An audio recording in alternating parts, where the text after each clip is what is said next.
Samantala, kinurpa ni House Committee on Suffrage and Electoral Reforms Chairperson Zia Alonto Adyong na sisimulan na ng Kamara ang formal na pagtalakay sa panukalang anti-political dynasty law.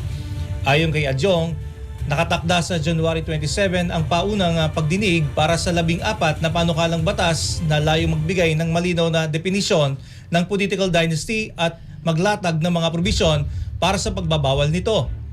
Unang itinakda ang pagdinig, ngunit ito ay naurong matapos baguhin ang legislative calendar upang bigyang daan ang ratifikasyon ng 2026 national budget.